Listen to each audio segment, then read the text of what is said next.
And you may know the musician Jay McGuiness from his time performing with The Wanted, or even when he won Strictly Come Dancing back in 2015. But he's now added author to his list of achievements as well. He's just released his second book, Poison Tides, a young adult fantasy novel full of love and witchcraft and betrayal. Sounds great. It's got all the good bits. Yeah. Jay and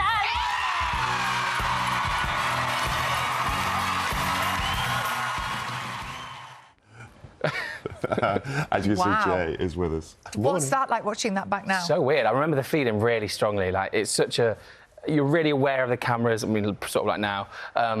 But, yeah, really fun. And we thought... I remember we did a jive that was really popular, and we decided not to redo it because we thought we'd fluff it up. And I remember my manager being like, you've absolutely ruined your chances. Not in those words. I'd forgotten that because you changed... Yeah, you didn't do that, did you? Yeah. But then, you know, we did win anyway, and we were gobsmacked. Fun feeling. Aww. I mean, what? I can't believe it's 10 years ago. Yeah, I know. Yeah, I mean, you've done a lot since then, it's fair to say. Highlights? I don't know. I feel like, instead of one thing, I feel like I've definitely sort of found a groove recently. Because I'm sticking with doing theatre shows and musicals and plays and that, and then writing as well. And those two things, I feel happy that I found that groove. Any highlight? I don't know. I just did Pilgrimage, which was so much fun. I did 2 weeks walking across the Alps with a bunch of other people from all walks of life, and that had a really lovely effect. I met some great pals. That's just because it's recently in my head, though. Yeah. Wow. And then with them, because you've just done Anne Juliet. Right? That's right. So you've been on tour with that. And then do you, like, perform at night and write in the day? How does it work? Yeah, so the start of Anne Juliet, I still had about, you know, a good half draft left to do. So I would be on stage and coming off and going into my dressing room and writing then. And amazingly, at the end of the run that we just finished a week ago, the DSM, Adam, he came in and I had the book sent to my dressing room the first time I had it in my hands, and he went, I remember when you were writing this at the start of the tour. And I was like, yeah, now it's a real thing in front of us. Let's just explain for people who don't know what Anne Juliet is. What is it? It's a musical with all the songs of Max Martin. It's based on Romeo and Juliet, but it's rewritten. And I played William Shakespeare, who's a bit full of himself, and his wife, Anne Hathaway, comes in, played by gorgeous Lara Denning, who says, let's rewrite this with a bit more of a girl power. End. Exactly. And honestly, it's a roaring musical. People are up on their seats and loving stuff. And I love those musicals where you've got to kind of shoehorn the songs in around the story. But you don't care with this in the slightest because you know them all. It's all uncynical, all like full cheesy pop. People there desperate, like, give us more Backstreet Boys, more Britney Spears, Jessie J, Ariana Grande, all those. It was honestly absolutely nuts. And our crew called it Confetti the Musical because the staging is like ridiculous, and the amount of confetti, biodegradable, that they went through is insane. It was mad. Are you still finding it in everything? Yeah. Oh, you know it. Yeah. You seem to be so happy. You seem to have the balance right. Yeah, I think sometimes like it just takes you a minute to work out exactly what suits you. Like, I loved my boy band days. We had the best time. We genuinely like came together and like made something, not just on stage but off stage, something that I really, really treasure. But I think I could only do that for so long, you know. And I definitely think where I'm at now, I can hopefully, if I get employed again, do this indefinitely. Go out there, see audiences every night, and then in my spare time, get my butt in a library and just disappear for a bit. Do you find that every time you've done a big project, so when you finish with The Wanted, it's a chapter of your life, you're like, great, tick, done. It's a thing that I don't need to repeat, and then there's another project.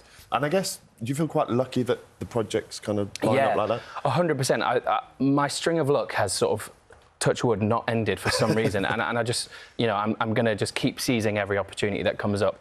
I think that when those things end, you know what, I do have like quite a lot of, when something ends, it's like there's a grieving process, and so even like when we separated as a band, that was a grieving process, and then when it comes to like a musical ending, we spent 6 months of our lives up late at night talking about our families, relationships, all the rest of it. You become family, and so I think to get over that, I have to think about the next chapter, you know?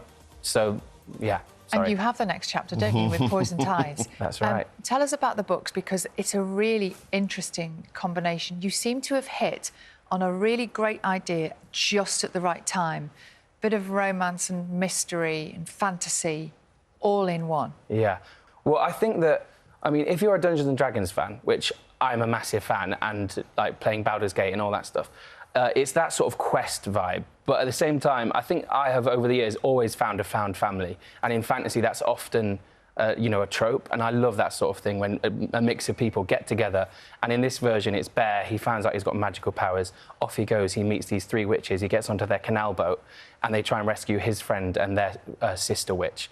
And I also think, like, cross-generational relationships are massively important. I think that's how you create people that aren't psychopaths. If, 10-year-olds are friends with 70-year-olds, I think it all balances each other out. So there's a lot of that sort of stuff. There's a lot of, like, bubbling romance, but I wouldn't say it goes as spicy as a lot of what some people are reading. And some, actually, I've been doing signings. Some people have come and shared me some of their, like, fan-written stuff, and it's pure filth. Oh, really? But mine is less of that spicy. It's more, the more romanticy romance. stuff. Is that what it's called?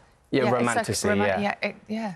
It can get pretty steamy, that. You see people on the tube with their, their lovely swords and daggers on the front, and I go, I know what you're really reading. What's actually inside. Yeah. And this is quite sad, but you've done all the images, right? And the illustrations. Not spicy, not steamy. Yes. There are maps and things like that. That's right. So the front covers are done by illustrators, but the maps, I just love map drawing, and it also helps me write.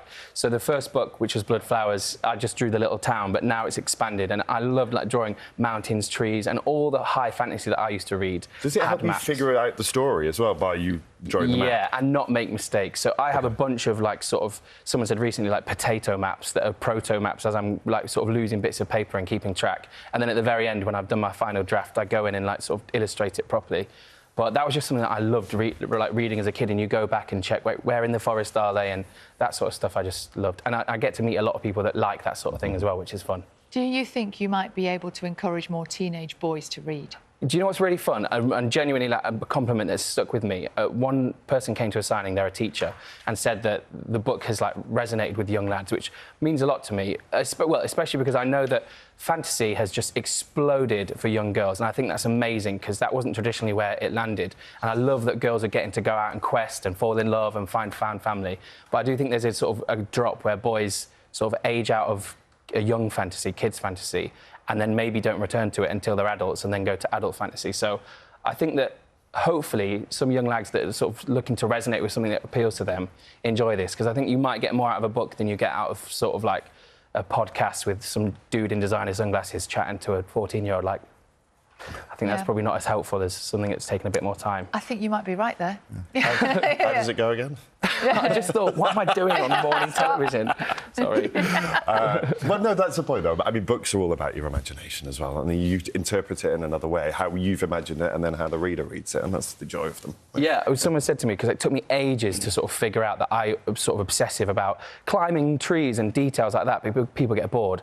They said, don't write in, like, sort of oil paintings, write in watercolour, do a broad stroke, and the audience are going to fill in all the gaps with their imagination, and that's the key. Like, they're going to write half of it for you, and that's why, they end up loving it.